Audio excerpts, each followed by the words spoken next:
ಅಕ್ಕ, ನನಗೊಂದು ಡೌಟ್ ಇದೆ. ಬೈ ಎನಿ ಚಾನ್ಸ್ ಕಿಶೋರ್ ಬಾವ ಶಿಕ್ಷೆ ಅನುಭವಿಸಿ ವಾಪಸ್ ಬಂದಾಗ ನೀವು ಅವ್ರನ್ನ ಆಕ್ಸೆಪ್ಟ್ ಮಾಡ್ತೀರಾ? ಖಂಡಿತ ಇದೆ. ಅದಕ್ಕೆ ಕಾರಣ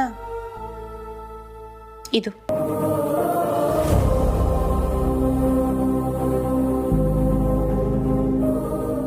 ಎಷ್ಟೋ ಕಡೆ ಎಷ್ಟೋ ಮನೆಗಳಲ್ಲಿ ಗಂಡ ಕುಡ್ಕೊಂಬರ್ತಾನೆ, ಹೆಂಡತಿ ಸಂಪಾದನೆ ಮಾಡಿದ್ದನ್ನ ನಾಶ ಮಾಡ್ತಾನೆ, ಅದಕ್ಕೂ ಮೀರಿ ಹೆಂಡತಿ ಮೇಲೆ ಕೈ ಮಾಡ್ತಾನೆ, ಬೀದಿ ನಿಲ್ಲಿಸಿ ಅವಮಾನ ಮಾಡ್ತಾನೆ. ಇಷ್ಟೆಲ್ಲ ಆದ್ರೂ ಆ ಹೆಣ್ಮಕ್ಳು ಆ ಗಂಡನ ಜೊತೆಲಿ ಯಾಕಿರ್ತಾರೆ ಗೊತ್ತಾ? ಈ ತಾಳಿ ಮೇಲಿನ ಗೌರವಕ್ಕೆ. ಕಟ್ಕೊಂಡಿದೀನಿ, ನಾನ್ಯಾಕೆ ಅನ್ಭವಿಸ್ಕೊಂಡು ಇರೋಣ ಅನ್ನೋ ಕಾಲ ಎಲ್ಲ ಹೊರಟೋಯ್ತು. ನಾನು ದುಡಿತಾ ಇದ್ದೀನಿ, ನಾನು ಯಾಕೆ ನೋವು ಮಾಡ್ಬೇಕು ಅನ್ನೋ ಜನನೇ ಜಾಸ್ತಿ. ಅಂಥದ್ರಲ್ಲಿ ಎಷ್ಟೋ ಜನ ಹೆಣ್ಮಕ್ಳು ಅಂತ ಗಂಡದ್ರ ಜೊತೆ ಬದುಕ್ತಿದ್ದಾರೆ ಅಂದ್ರೆ ನನ್ನ ಗಂಡ ತಿದ್ಕೋತಾನೆ, ಮತ್ತೆ ನನ್ನ ಸಂಸಾರ ಚೆನ್ನಾಗಾಗತ್ತೆ ಅನ್ನೋ ನಂಬಿಕೆಯಿಂದ.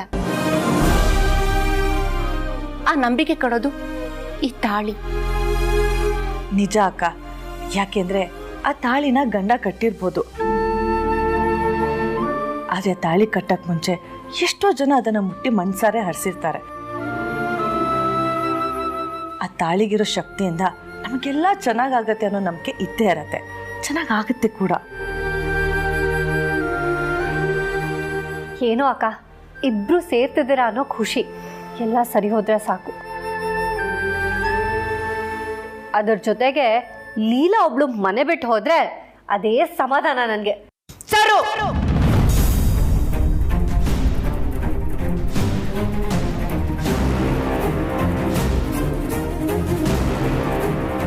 ಲೀಲಾ ಅತ್ತೆ ಬಗ್ಗೆ ಒಂದು ಕೆಟ್ಟ ಮಾತಾಡ್ಬೇಡ, ಹೇಳ್ತಾ ಇದ್ದೀನಿ.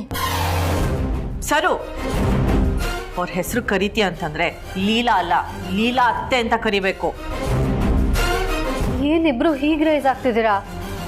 ಅತ್ತೆ ಅಂತ ಕರೆಯೋದಕ್ಕೆ ಅವಳೇನು ಏಜೆ ಹೆಂಡ್ತಿನ? ನಾನು ಅತ್ತೆ ಅಂತ ಕರೆದ್ರೆ ಅದು ಅಂತರ ಅತ್ತೆ ಮಾತ್ರ, ಯಾಕಂದ್ರೆ ಅವರು ಏಜೆ ಹೆಂಡ್ತಿ. ಕೋಪ ಬರ್ತಿದ್ಯಾ? ನಿಮ್ಗೂ ಕೋಪ ಬರ್ತಿದ್ಯಾ? ನಿಮ್ಮನ್ನ ಮನೆಗೆ ಸೇಫ್ ಆಗಿ ಕರ್ಕೊಂಡು ಬಂದಿದ್ದು ಲೀಲಾ ಅಲ್ಲ, ಅಂತರ ಅತ್ತೆ. ಹಾಗಾದ್ರೆ ಲೀಲಾ ಅತ್ತೆ ಈ ಮನೆಗೇನು ಸಹಾಯನ ಮಾಡಿಲ್ವಾ? ಲೀಲಾ ಸಹಾಯ ಮಾಡಿರ್ಬೋದು, ನಾನು ಅದನ್ನ ಇಲ್ಲ ಅಂತ ಖಂಡಿತ ಹೇಳೋದಿಲ್ಲ. ಆದ್ರೆ ಅವಳ ಮನೆಯಿಂದ ಹೊರಗಡೆಗೆ ಹೋದ್ರೆ ಅಂತರ ಅತ್ತೆ ಮತ್ತೆ ಏಜೆ ಇಬ್ರು ಒಂದಾಗ್ತಾರೆ. ಅಲ್ಲ, ಆ ಲೀಲಾ ಮೇಲೆ ನಿಮಗೆ ಯಾಕೆ ಅಷ್ಟೊಂದು ಪ್ರೀತಿ? ಅದೇ ಪ್ರೀತಿ ಅಂತರ ಅತ್ತೆ ಮೇಲೆ ಯಾಕಿಲ್ಲ?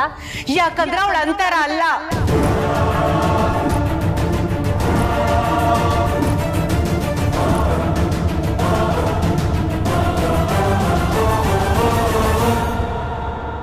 ಅಂತರ ಅಲ್ವಾ?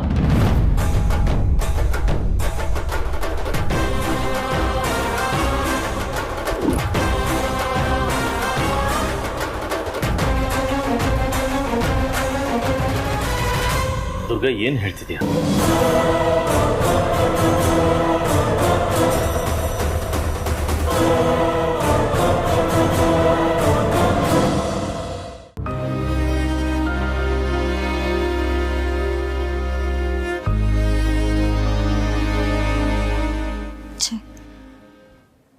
ಇವಳು ಏಜ್ ಜೊತೆ ಮಲ್ಕೋಬಾರ್ದು ಅಂತ ನಾನು ಇವಳ ಜೊತೆ ಮಲ್ಕೊಳಂಗಾಯ್ತು. ನನ್ನ ಕರ್ಮ. ಮುಖ ನೋಡಿದ್ರೆ ಚಚ್ಚಾಕ್ಬಿಡೋಣ ಅನ್ಸುತ್ತೆ. ಆದ್ರೆ ಏನ್ ಮಾಡೋದು, ನಮ್ಮ ಮಂತ್ರ ಅಕ್ಕನ ರೂಪ ಇದೆಯಲ್ಲ, ಏನು ಮಾಡೋಕ್ಕಾಗಲ್ಲ.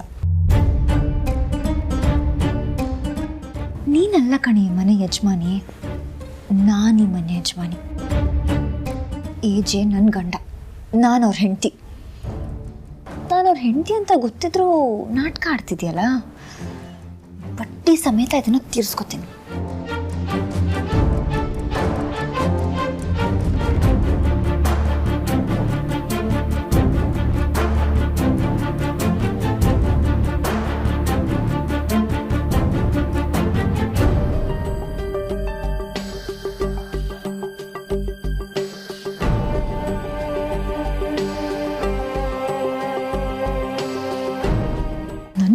ಹಾಳು ಮಾಡಿ ಇವಳು ಮಾತ್ರ ನೆಮ್ಮದಿ ಮಲ್ಕೊಂಡಿದ್ದಾಳೆ.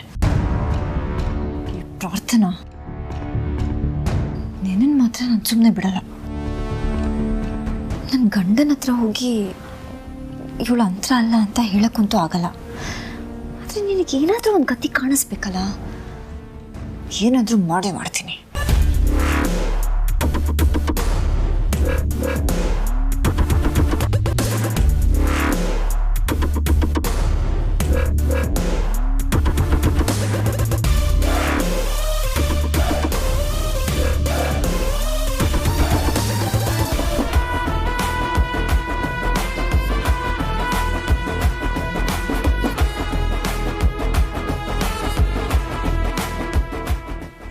ತಗೊಂಡು ಹಂಗೆ ನಿನ್ನ ಮುಖದ ಮೇಲೆ ಚಚ್ಚಬೇಕು ಅನ್ಸುತ್ತೆ. ಆದರೆ ಏನು ಮಾಡೋದು, ಆ ಥರ ಮಾಡೋಕ್ಕಾಗಲ್ಲ. ನಾಟಕದ ಬಣ್ಣನ ಬಯಲು ಮಾಡಬೇಕು. ಅದಕ್ಕೆ ನೀರನ್ನ ನಿನ್ನ ಮುಖದ ಮೇಲೆ ಎರಚ್ತೀನಿ.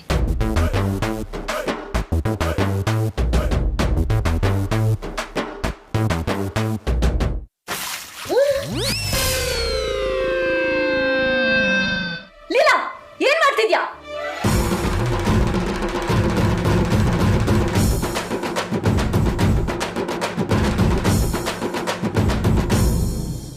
ದುರ್ಗಾ ನಿನ್ನೆ ಕೇಳ್ತಾ ಇರೋದು. ಯಜೆ ಅದು ಅದು ದುರ್ಗಾ, ಏನೇನೋ ಹೇಳೋದಕ್ಕೆ ಪ್ರಯತ್ನ ಪಡಬೇಡ. ನನ್ನ ಮನಸ್ಥಿತಿ ನಿನ್ಗೆ ಚೆನ್ನಾಗಿ ಗೊತ್ತಿದೆ. ಅಂತರ ಅಲ್ಲ ಅಂದರೆ ಏನರ್ಥ?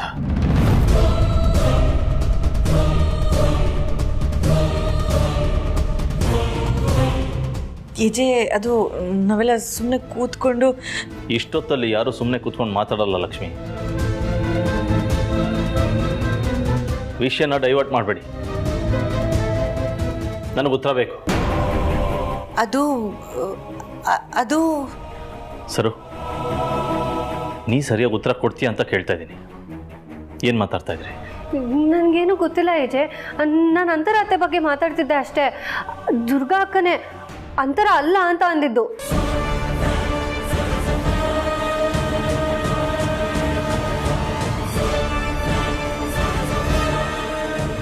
ಏನು ಉತ್ತರ ಕೊಡಬೇಕು ಅಂತ ಯೋಚನೆ ಮಾಡ್ತಿದ್ಯಾ ದುರ್ಗಾ? ಖಂಡಿತ ಇಲ್ಲ. ಇರೋ ನಿಜನ ಹೇಳಬೇಕು ಅಂತ ತೀರ್ಮಾನ ಮಾಡಿದ್ದೀನಿ.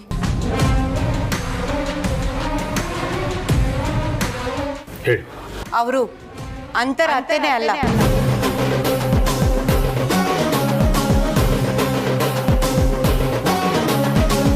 ಅವ್ರು ನಿಮಗೆ ಪ್ರೇಯಸಿಯಾಗಿ ಪರಿಚಯ ಆದರು. ಅಲ್ಲಿಗೆ ನಿಲ್ಲಿಲ್ಲ. ನಿಮ್ಮ ಹೆಂಡತಿಯಾಗೆ ಮನೆಗೆ ಕಾಲಿಟ್ಟ ತಕ್ಷಣ ಹೆಂಡತಿ ಸ್ಥಾನದಿಂದ ಸೊಸೆ ಸ್ಥಾನ ತಗೊಂಡ್ರು. ಅಷ್ಟೇ ಅಲ್ಲ, ಈ ನಿಮ್ಮ 3 ಜನ ಸೊಸೆಂದ್ರಿಗೆ ಅತ್ತೆ ಕೂಡ ಆದ್ರು. ಈಗ ಲೀಲಾ ಅವ್ರಿಗೆ ಅಕ್ಕ ಆಗಿದ್ದಾರೆ. ಹೀಗೆ ಒಂದು ಹೆಣ್ಣು ನಾನಾ ಅವತಾರಗಳೆತ್ತಿರ್ಬೇಕಾದ್ರೆ ಅವ್ರನ್ನ ಬರೀ ಅಂತರ ಅಂತ ಕರೆಯಕ್ಕೆ ಸಾಧ್ಯನಾ? ಇಲ್ಲ, ಅವರು ಅಂತರ ಅತ್ತೆ ಅಲ್ವೇ ಅಲ್ಲ. ಒಂದು ಹೆಣ್ಣಿನ ವಿಶ್ವರೂಪ ಅಂತ ಹೇಳಕ್ ಹೊರಟಿದ್ದೆ. ಅಷ್ಟರಲ್ಲಿ ನೀವು ಬಂದ್ರಿ ಅಷ್ಟೇ.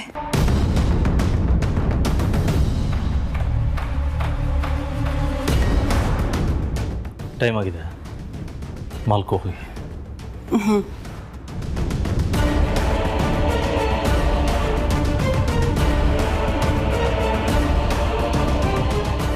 ಅಕ್ಕ, ನೀವು ಬೇರೆ ಏನೋ ಹೇಳ್ತಿದ್ರಿ. ಏಜೆ ಮುಂದೆ ನೀವು ಸುಳ್ಳು ಹೇಳಿದ್ರಿ. ತುಂಬ ಎವಿಡೆಂಟಾಗಿ ಕಾಣಿಸ್ತೋದು. ನನಗೆ ಹೇಳಿ, ಏನು ಹೇಳ್ತಿದ್ರಿ ಅಂತ. ಟೈಮ್, ಆ ಟೈಮ್ ಅನ್ನೋದಕ್ಕೆ ಟೈಮ್ ಕೊಡಬೇಕು. ಆಗ ನಿಮಗೆ ಎಲ್ಲ ಅರ್ಥ ಆಗುತ್ತೆ.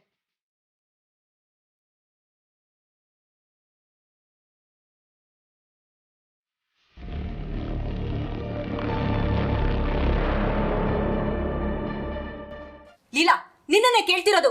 ಏನಾಗಿದೆ ನಿನ್ಗೆ? ಬುದ್ಧಿಗಿದ್ಯಾ? ಸಾರಿ ಅಕ್ಕ, sorry. I am extremely sorry. ನಂಗೆ ನಿಜವಾಗ್ಲೂ ಗೊತ್ತಾಗಲಿಲ್ಲ. ನಿದ್ದೆಗಣ್ಣಲ್ಲಿ ಹೇಗೆ ನೀರು ಎಪ್ಸಿದೆ ಅಂತ ನಂಗೆ ನಿಜವಾಗ್ಲೂ ಗೊತ್ತಾಗಲಿಲ್ಲ. ಸಾರಿ ಅಕ್ಕ, ವೆರಿ ವೆರಿ ವೆರಿ ಸಾರಿ. ಅದು ನನಗೆ ಇತ್ತೀಚೆಗೆ ನಿದ್ದೆ ಮಧ್ಯದಲ್ಲಿ ಎದ್ದೇಳೋ ಕಾಯಿಲೆ ಆಗ್ಬಿಟ್ಟಿದೆ ಅಕ್ಕ. ಯಾಕೆ ಈ ಥರ ಆಗ್ತಿದೆ ಅಂತಲೇ ಗೊತ್ತಾಗ್ತಿಲ್ಲ. ಅದು ಯಾವಾಗ ಎದ್ನೋ, ನಾನು ಯಾವಾಗ ಜಗ್ ತಗೊಂಡು ಈ ಜಗ್ ತಗೊಂಡು ನಿಮ್ಮಲ್ಲಿ ಈ ಥರ ಲೀಲಾ. ಅಯ್ಯೋ ಸಾರಿ ಅಕ್ಕ. ಈಗಲೂ ನಾನು ನಿದ್ದೆಗಣ್ಣಲ್ಲಿ ಈ ಥರ ಮಾಡ್ತಿದ್ದೀನಿ ಅಂತ ಅನ್ಕೋಬೇಡಿ. ಎಂತ ಒಳ್ಳೆ ನಿದ್ದೆ ಮಾಡ್ತಿದ್ದೆ, ಎಲ್ಲ ಹಾಳು ಮಾಡ್ಬಿಟ್ಲು. ನಿನ್ನ ನನ್ನ ರೂಮಿಗೆ ಬಿಟ್ಕೊಂಡಿದ್ದೆ ತಪ್ಪಾಯ್ತು. ಈ ಚಳಿಲಿ ಬಟ್ಟೆ ಎಲ್ಲ ಒದ್ದೆ ಆಗೋಯ್ತು. ಮೊದಲು ಡ್ರೆಸ್ ಚೇಂಜ್ ಮಾಡಬೇಕು.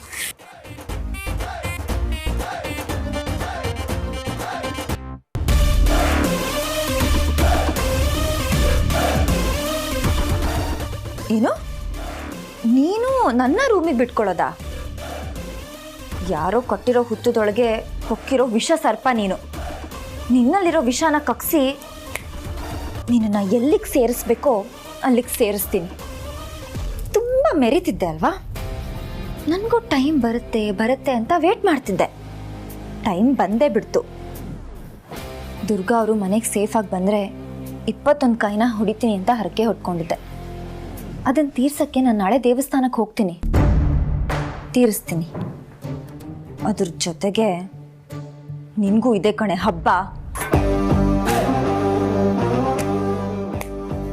ನಿನ್ನ ಬಾಯಿಂದಾನೆ ನೀನು ಎಲ್ಲಿಂದ ಬಂದೆ, ಇಷ್ಟೆಲ್ಲ ಯಾಕೆ ಮಾಡಿದ್ಯಾ ಅಂತ ಒಪ್ಕೋಬೇಕು. ಅದಕ್ಕೇನು ವ್ಯವಸ್ಥೆ ಬೇಕು ದುರ್ಗಾ ಹತ್ರ ಮಾತಾಡಿ ನಾನು ಡಿಸೈಡ್ ಮಾಡ್ತೀನಿ. ನಿನ್ನ ಬಾಯಿ ಬಿಡಿಸ್ತೀನಿ.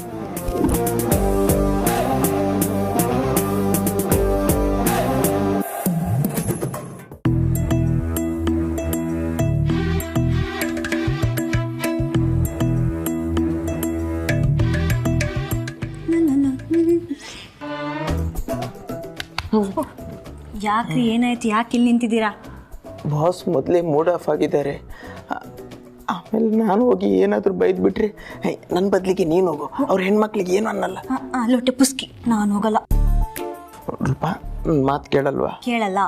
ಕೇಳೋ ಟೈಮ್ ಮುಗ್ದೋಯ್ತು, ಎಂಗೇಜ್ಮೆಂಟ್ ಮುಗ್ದೋಯ್ತು. ನಾನು ಯಾರೋ ನೀವ್ಯಾರೋ. ರೂಪ, ನಾನು ದೇವದಾಸ್ ಆಗೋ ಪ್ರೋಗ್ರಾಮ್ನ ಪೋಸ್ಟ್ಪೋನ್ ಮಾಡಿದ್ದೆ. ಮತ್ತೆ ನನ್ನ ಮನಸ್ಸಿಗೆ ಹರ್ಟ್ ಮಾಡಿ ನಾನು ಪರ್ಮನೆಂಟ್ ದೇವದಾಸ್ ಆಗೋ ಥರ ಮಾಡಬೇಡ. ಹೋಗ್ತಿರೋ ಇಲ್ಲ ನಾನೇ ತಳ್ಳೋ? ಏನು ಹೋಗು, ಬೇಡ ರೂಪ.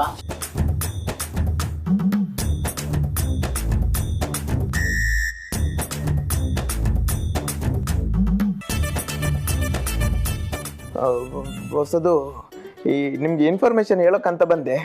ಅದು ದುರ್ಗಾ ಮೇಡಮ್ ಸೇಫಾಗಿ ಮನೆಗೆ ಬರಲಿ ಅಂತ ಲೀಲಾ ಮೇಡಮ್ ಹರಕೆ ಹೊತ್ತಿದ್ರಂತೆ. ಅದಕ್ಕೆ ಮೊನ್ನೆ ಎಲ್ಲ ಹೆಣ್ಮಕ್ಳು ದೇವಸ್ಥಾನಕ್ಕೆ ಹೋಗಿದ್ದಾರೆ ಸರ್. ಸರಿ ಸರ್, ಹರಕೆ ಮುಗಿದ ಮೇಲೆ ಕರ್ಕೊಂಡು ಬರಲ್ಲ ಸರ್? ರೀ ಸರ್, ಸರಿ ಅಂದಮೇಲೆ ಯಾಕೆ ಪ್ರಶ್ನೆ ಮಾಡ್ತೀರಾ? ಅವ್ರು ಸ್ವಲ್ಪ ಹೊತ್ತು ರಿಲ್ಯಾಕ್ಸ್ ಆಗಲಿ. ಸರ್, ತಿಂಡಿ ಆದಮೇಲೆ ಕರೀಲಾ ಅಥವಾ ನಿಮಗೆ ತಿಂಡಿನ ರೂಮ್ಗೆ ತಂದು ಕೊಡ್ಲಾ? ನನಗೆ ಹಸುವಿಲ್ಲ, ನೀವು ಹೊರಡಿ. ಸರ್, ಆ ಕಡೆ ಲೀಲಾ ಮೇಡಮ್ ಕೂಡ ಉಪವಾಸದಲ್ಲೇ ಇದ್ದಾರೆ ಸರ್. ಏನು ಬಾಂಡಿಂಗ್ ಸರ್ ನಿಮ್ಮದು? ಲೀಲಾ ಮೇಡಮ್ ಕೂಡ ಉಪವಾಸ, ನೀವು ಕೂಡ ಉಪವಾಸ. ಬಾಂಡಿಂಗ್ ಅಂದ್ರೆ ಸಾರಿ ಸರ್. Sorry sir.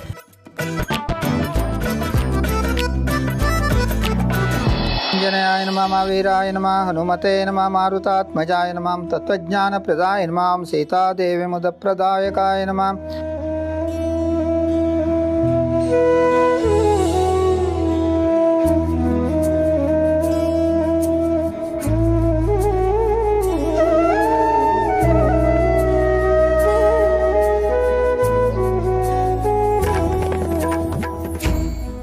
ನಾನು ಹುಷಾರಾಗಿ ಮನೆಗೆ ಬಂದರೆ ದೇವಸ್ಥಾನಕ್ಕೆ ಬಂದು ಸೇವೆ ಮಾಡ್ತೀನಿ ಅಂತ ಹರಕೆ ಕಟ್ಕೊಂಡಿದ್ದೀರಲ್ಲ, ಇದೆಲ್ಲ ನನಗೆ ನನ್ನ ಅಮ್ಮ ಮಾಡ್ತಿದ್ದ ನೆನಪು. ಈಗ ನೀವೆಲ್ಲರೂ ಮಾಡಿದ್ದೀರಾ. ನಿಮ್ಮೆಲ್ರಿಗೂ ಹೇಗೆ ಥ್ಯಾಂಕ್ಸ್ ಹೇಳಬೇಕೋ ಗೊತ್ತಾಗ್ತಾ ಇಲ್ಲ. ಅಕ್ಕ, ಥ್ಯಾಂಕ್ಸ್ ಎಲ್ಲ ಯಾಕೆ ಹೇಳ್ತಿದ್ದೀರಾ ಅಕ್ಕ? ಚಿಕ್ಕ ವಯಸ್ಸಲ್ಲಿದ್ದಾಗ ಈಗ ಇಂಡಿಯಾ ಗೆಲ್ಲಿ ಅಂತ ಅಂದ್ಬಿಟ್ಟು 21 ಬಸ್ಗೆ ಹೊಡಿತೀವಿ ಅಂತ ದೇವ್ರ ಹತ್ರ ಬೇಡ್ಕೋತಿದ್ವಿ. ಹಂಗಂತ ಇಂಡಿಯಾ ಗೆದ್ಮೇಲೆ ಗಂಗೂಲಿ ಬಂದ್ಬಿಟ್ಟು ಏನಾರು ಥ್ಯಾಂಕ್ಸ್ ಹೇಳ್ತಾ ಇದ್ರಾ? ದೇವಸ್ಥಾನದಲ್ಲಿದ್ಯಾ, ಜೋಕ್ ಮಾಡಬೇಡ. ದೇವ್ರ ಹತ್ರ ಬೇಡ್ಕೊಳ್ಳುವಾಗ ಸ್ವಲ್ಪ ಬುದ್ಧಿ ಕೊಡು ಅಂತ ಬೇಡ್ಕೊ, ನಮಗೂ ಒಳ್ಳೇದು. ಅತ್ತೆ, ನೀವೇನು ಬೇಡ್ಕೊಳ್ಳೋದೇ ಬೇಡ. ಯಾಕೆ? ಯಾಕೆ ಅಂದ್ರೆ ನೀವೇ ದೇವತೆ ಅಲ್ವಾ, ನೀವೇ ವರ ಕೊಡ್ಬೇಕು ಅಲ್ವಾ? ಎಷ್ಟು ಚೆನ್ನಾಗಿ ಅರ್ಥ ಮಾಡ್ಕೊಂಡಿದ್ಯಾ ಸರು. ನಾನು ವರ ಕೊಡೋಳಷ್ಟೇ ಅಲ್ಲ, ಶಾಪನೂ ಕೊಡ್ತೀನಿ.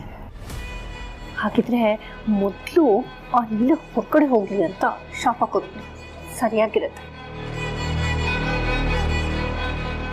ಸರು, ಪೂಜೆ ನಡೀತಿದೆ, ಗಮನ ಅಲ್ಲಿರ್ಬೇಕು. ಇಲ್ಲಲ್ಲ, ಇದು ದೇವಸ್ಥಾನ. ನ್ಯಾಯ ನೀತಿ ಧರ್ಮನ ಎತ್ತಿಡಿಯುವಂಥ ಜಾಗ. ಎಷ್ಟೋ ಬಗೆಹರಿಯೋಕ್ಕಾಗದೇ ಇರುವಂಥ ವಿಷಯಗಳು ದೇವಸ್ಥಾನದಲ್ಲಿ ಬಗೆಹರಿಯುತ್ತೆ.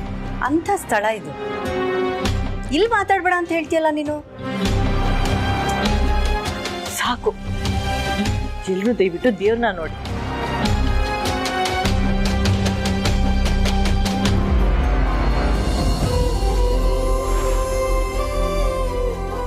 ದೇವ್ರೆ, ನಾನು ಇದುವರೆಗೂ ನಿನ್ನ ಹತ್ರ ಏನೂ ಕೇಳ್ಕೊಂಡಿಲ್ಲ ಅಂತ ಸುಳ್ಳು ಹೇಳಲ್ಲ, ಕೇಳಿದ್ದೀನಿ.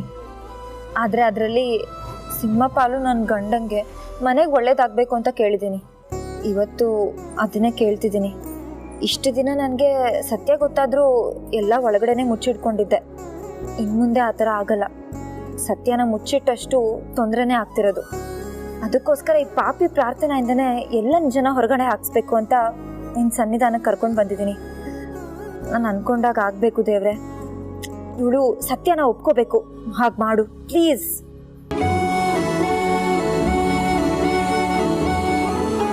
ಒಂದು ಹೆಣ್ಣು ಏನೆಲ್ಲ ಮಾಡ್ಬೋದು ಅನ್ನೋದಕ್ಕೆ ನಾನೇ ಉದಾಹರಣೆ ಅನ್ಸುತ್ತೆ. ನಾನು ನನ್ನ ಮನೆ ಉಳಿಸೋದಕ್ಕೋಸ್ಕರ ಕೆಟ್ಟದಾಗಿ ಯೋಚನೆ ಮಾಡಿದ್ದೀನಿ. ಲೀಲಾತೆಗೆ ಅನ್ಯಾಯ ಮಾಡಿದ್ದೀನಿ. ಅದನ್ನು ತಿಳ್ಕೊಳ್ಳೋದ್ರೊಳಗಡೆ ನನ್ನ ಗಂಡನೇ ನನ್ನ ಕಿಡ್ನಾಪ್ ಮಾಡ್ದ. ಈ ಪಾಪಿ ನನ್ನ ಮನೆ ನಾಶ ಮಾಡೋದಕ್ಕೆ ಅಂತ ಸಿದ್ಧ ಆದ್ಲು. ಆದ್ರೆ ಮತ್ತೆ ಮನೆ ಅಲೆಗಳನ್ನ ದಾಟಿ ತಡ ಸೇರೋ ನಿರೀಕ್ಷೆ ಕೊಟ್ಟಿದ್ಯಾ? ಆ ನಿರೀಕ್ಷೆನ ಹುಸಿ ಮಾಡ್ಬೇಡಪ್ಪ ಪ್ಲೀಸ್.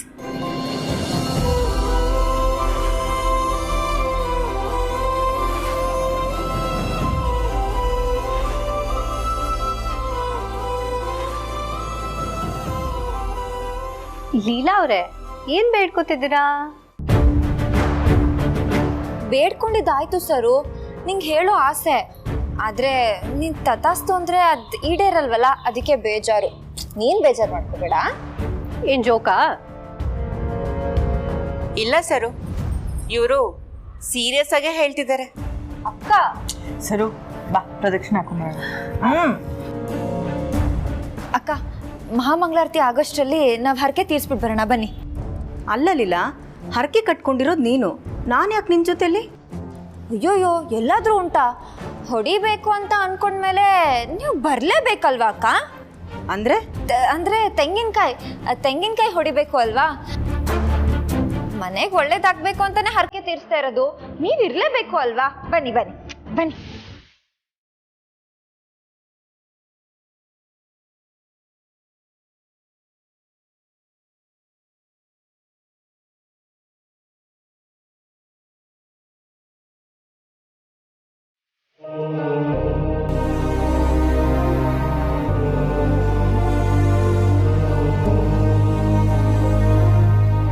ಕೌಸಲ್ಯ, ಇದೇನು ಹೀಗೆ ಕೂತಿದ್ಯಾ?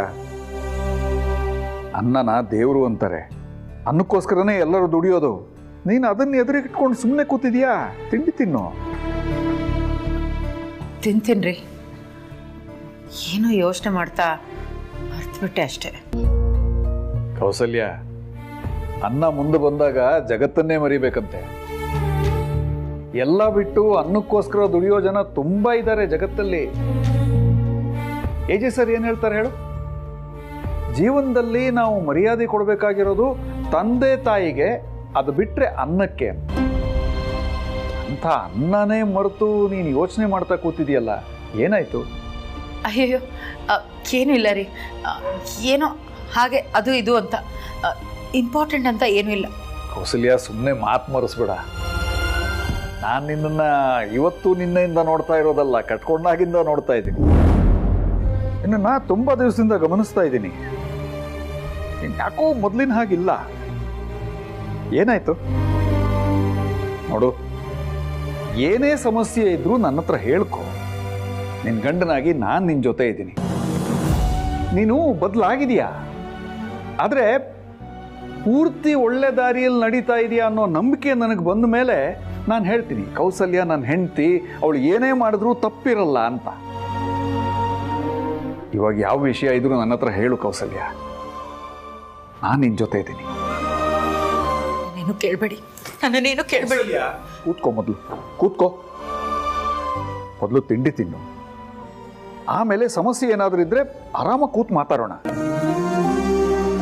ನನ್ನನ್ನೇನು ಕೇಳಬೇಡಿ, ನಂಗೀಗ ತಿನ್ನೋ ಮನ್ಸಿಲ್ಲ. ಏನು ರೇವತಿ ಮದುವೆ ಬಗ್ಗೆ ಯೋಚನೆನಾ? ಅವಳು ತನ್ನ ಪಾಡಿಗೆ ತನ್ನ ಕಾಲ ಮೇಲೆ ನಿಂತಿದ್ದಾಳೆ. ಲೀಲಾ ಬಗ್ಗೆ ಯೋಚನೆನಾ? ಅದಕ್ಕೂ ಉತ್ತರ ಇದೆ. ಇನ್ನೇನು ಎಲ್ಲ ಸರಿ ಹೋಗುತ್ತೆ. ಅಲ್ಲ, ನಾನೇನಾದರೂ ಬಾಯಿ ತಪ್ಪಿ ಆಡಬಾರ್ದನ್ನ ಆಡ್ಬಿಟ್ನಾ? ಆ ಥರದ್ದೇನಾದರೂ ಇದ್ರೆ ಕೈ ಮುಗಿದು ಕ್ಷಮೆ ಕೇಳ್ತೀನಿ. ಅಯ್ಯಯ್ಯೋ, ಹಾಗೆಲ್ಲ ಅನ್ಬೇಡಿ. ಮನೇಲಿ ಒಂದೊಂದು ಮುತ್ತುಗಳು, ರತ್ನಗಳು, ವಜ್ರಗಳು. ಸುಮ್ಮನೆ ನಿಮ್ಮನ್ನಂದು ನಾನು ಯಾವ ನರಕಕ್ಕೆ ಹೋಗ್ಲಿ? ನಾನು ಈಗಾಗಲೇ ನರಕ ಅನುಭವಿಸ್ತಾ ಇದ್ದೀನಿ. ನರಕನ? ಏನೇ ಅದು ನರಕ? ಏನಾಯ್ತು? ಅಯ್ಯೋ, ನಂಗೇನು ಗೊತ್ತಿಲ್ಲ ರೀ.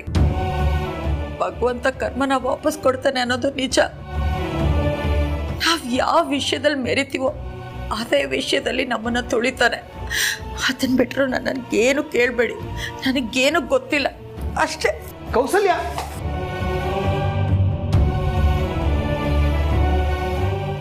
ಏನಿದು? ಏನೋ ಆಗಿದೆ. ವಿಷಯ ಏನು ಅಂತ ಗೊತ್ತಾಗ್ತಾ ಇಲ್ಲ. ಮತ್ತೆ ಮಾಡಬೇಕು. ಮೊದಲು ಈ ವಿಷಯ ಲೀಲಂಗೆ ಹೇಳಬೇಕು.